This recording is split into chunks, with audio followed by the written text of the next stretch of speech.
Bonjour à toutes et à tous. Aujourd'hui, on va s'attaquer à un gros morceau, mais un morceau essentiel d'Internet, l'adressage IP et ce qu'on appelle le subnetting. Allez, on plonge dedans. Alors, on commence par une question qui paraît toute simple, mais qui est en fait gigantesque. Comment est-ce que des milliards d'appareils, les téléphones, les ordinateurs, les serveurs, bref, tout ce qui se connecte, arrivent à se parler sans que ce soit le chaos total sur Internet? Eh bien, la réponse, c'est justement tout le sujet du jour. Pour y voir plus clair, voilà le plan de vol. On va d'abord définir ce qu'est l'adresse sur Internet. Ensuite, on fera un petit voyage dans le temps pour voir le tout premier système d'organisation, les classes. Après ça, on découvrira la technique qui a tout changé, le fameux subnetting. On verra même comment on a pu rendre ça encore plus malin avec le VLSM.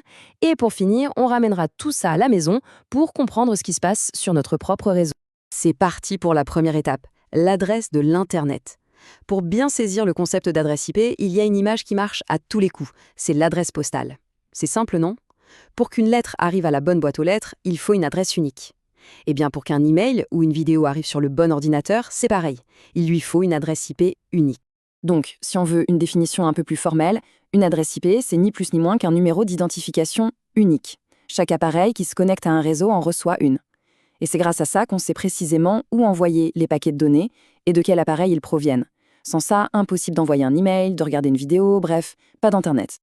Alors, la version historique et encore très utilisée, c'est l'IPv4. Techniquement, c'est une suite de 32 bits, donc des 0 et des 1. Mais pour que ce soit lisible pour nous les humains, on a découpé ça en 4 blocs de 8 bits qu'on appelle des octets. Et ces 4 blocs, on les représente par 4 nombres décimaux. Chacun de ces nombres peut aller de 0 à 255. C'est ce format que tout le monde connaît, avec les 4 nombres séparés par des points. Bon, maintenant, petit retour en arrière. Au début d'Internet, le réseau a commencé à grandir, mais alors, à une vitesse folle. Il a donc fallu trouver un système pour distribuer toutes ces adresses de manière un peu ordonnée. Et la toute première idée, la première tentative d'organisation, ça a été un système qu'on a appelé le système de classes.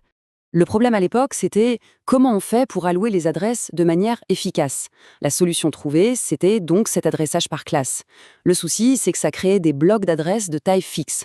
On reprend notre analogie du promoteur immobilier, imaginez qu'il ne puisse vendre que des terrains immenses, des parcelles indivisibles. Une petite entreprise qui n'a besoin que d'une toute petite maison se retrouve avec un terrain de la taille d'un département. Le reste, c'est inoccupé, c'est perdu. C'était un gaspillage absolument énorme. Et voilà un exemple concret. La classe A. Regardez bien. Le tout premier nombre, le premier octet, identifiait tout le réseau. Les 3 autres, ils étaient entièrement dédiés aux machines de ce réseau. Ça voulait dire qu'on avait très peu de réseaux de classe A. Mais chacun d'entre eux pouvait accueillir, attention, plus de 16 millions d'appareils. C'était vraiment pensé pour quelques G. On continue avec la classe B. Là, le principe change un peu. Ce sont les 2 premiers nombres qui identifient le réseau. C'était une sorte de compromis. Ça permettait d'avoir beaucoup plus de réseaux différents que la classe A, mais en contrepartie, chaque réseau ne pouvait avoir que 65 000 machines environ. C'était le juste milieu en quelque sorte. Et pour finir, on a la classe C. Vous commencez à comprendre la logique. Cette fois, ce sont les 3 premiers nombres qui définissent le réseau. Ça ne laisse plus qu'un seul petit octet pour identifier les machines. Résultat, on pouvait créer des millions et des millions de petits réseaux, mais chacun était limité à 254 machines.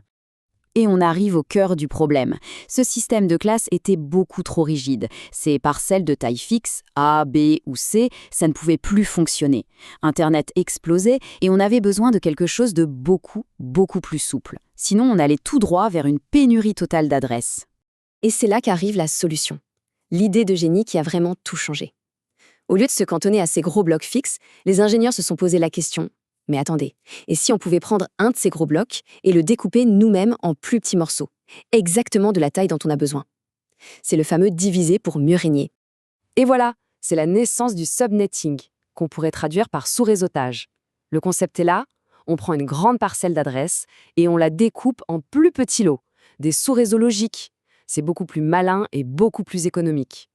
Mais pour faire ça, il faut un outil. Et cet outil, c'est le masque de sous-réseau. Pensez-y comme une seconde adresse qui accompagne toujours l'adresse IP.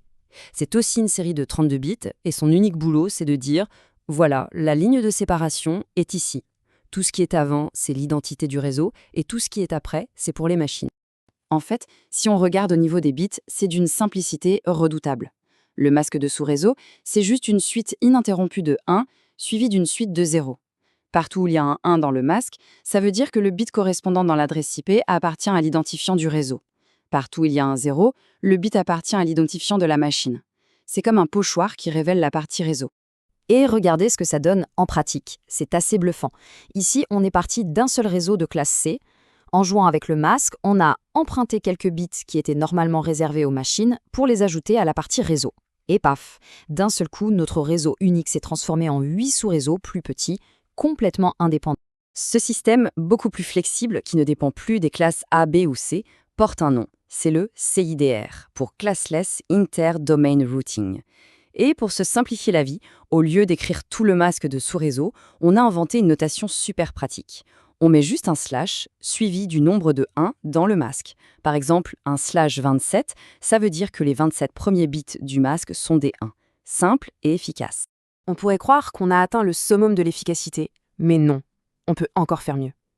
Parce qu'avec le subnetting classique, même si on découpe, on obtient des sous-réseaux qui ont tous la même taille. Mais dans la vraie vie, on a souvent besoin de réseaux de tailles très différentes, non? Et c'est là qu'entre en scène le VLSM, pour Variable Length Subnet Masking, masque de sous-réseau à longueur variable. En gros, c'est la version 2.0 du subnetting.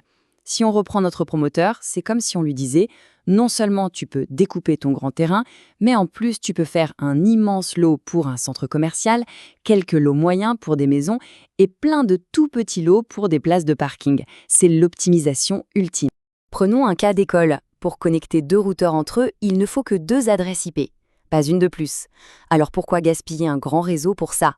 Avec le VLSM, on va utiliser un tout petit sous-réseau, un /30, c'est parfait. Et juste à côté, pour le réseau des employés qui a besoin de dizaines d'adresses, on utilisera un /27, bien plus grand. On adapte la taille du réseau aux besoins réels. Là, le gaspillage d'adresses devient vraiment minimal. Allez, dernière partie. On a parlé de grands concepts, mais comment est-ce que tout ça nous concerne au quotidien? On va voir ce qui se passe concrètement sur notre réseau Wi-Fi, à la maison ou au bureau.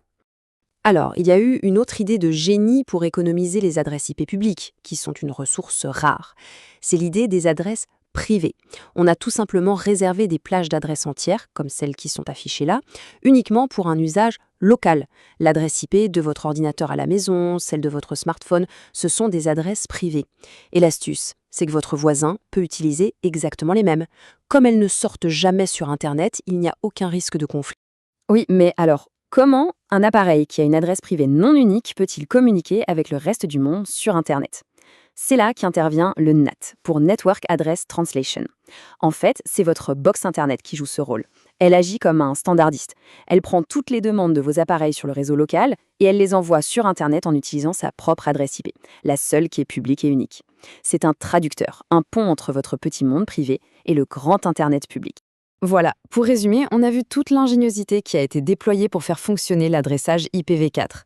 On est passé d'un système de classe très rigide à la flexibilité totale du VLSM et du NAT. Mais, malgré toutes ces astuces, un espace de 32 bits, ça a ses limites. On arrive au bout. La question finale est donc, et maintenant, on fait quoi? Qu'est-ce qui se passe quand on n'a tout simplement plus assez de numéros à distribuer? Et ça, c'est une excellente introduction à la raison d'être de l'IPv6. Merci d'avoir suivi ce décryptage.